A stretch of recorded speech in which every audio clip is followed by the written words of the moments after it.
Okay everyone, so what we have here is a mango float.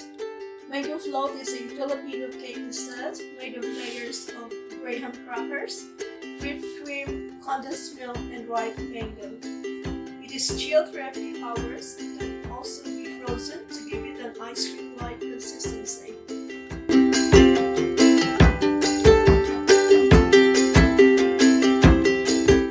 Okay guys, here are the ingredients. 3 packets of graham crackers,